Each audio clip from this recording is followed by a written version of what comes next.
everybody, hello from Londonist. Now we're in front of one of the most amazing arenas in the world, the O2. Of course you've heard about it, most of the superstars, amazing people who had gigs here. And right now we're in Greenwich, just in front of it. Look at the building.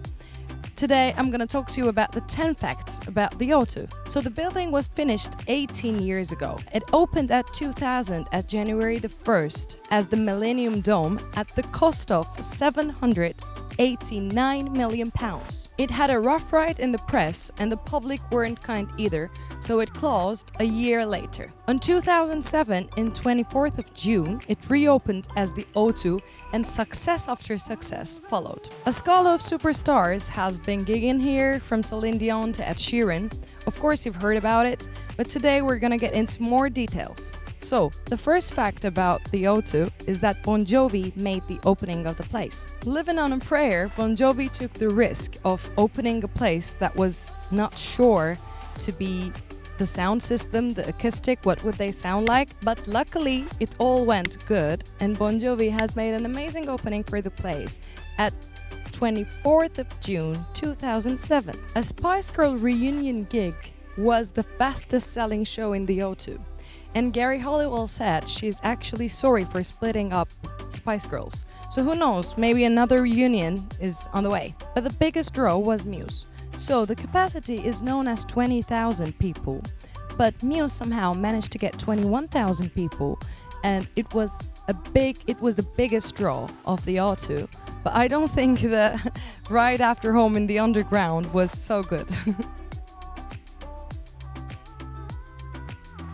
And the most regular performers of the O2 are Take That. Gaza and the Boys have performed here 29 times, and they single-handedly sold 385,000 tickets, never forget. Though Prince stayed the longest.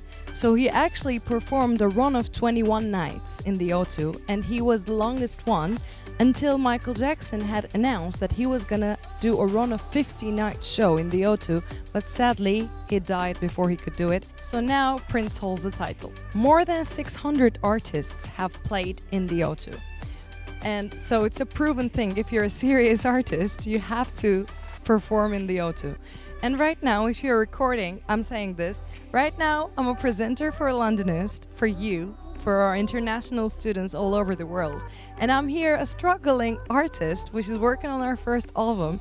And if I ever have a gig in O2, just remind me this, because it happens like this.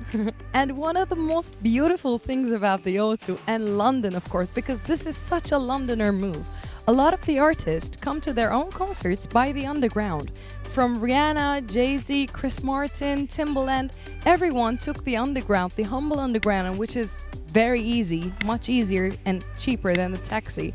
They took the underground for their own shows, and that's such a London move. Each show takes more than 1,000 people to put on. So it's not like Justin Bieber goes there and like, I'm gonna go with my guitar and I'm gonna be acoustic tonight. Actually, behind the scenes, behind the curtain, there is such a huge crew for this huge arena. More than 60 million people have visited the O2 since it opened. So when it was first built in the 90s, according to 90s excesses, it was supposed to be an empty monument. So it looks like a successful turnaround. So no surprise, they serve a lot of beer. So the O2 in 2015, it was announced to be the most visited venue 8 years in a row in the world.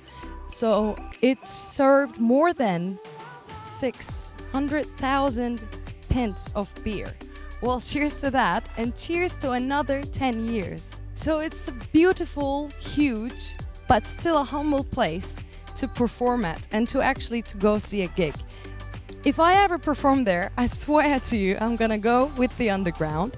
And I really do believe in the magic of such buildings, such places. And I really do believe the luck they bring. So when it reopens again after this coronavirus thing, I hope you're gonna go see a gig there. I'll see you in the next video of Londonist. Take care.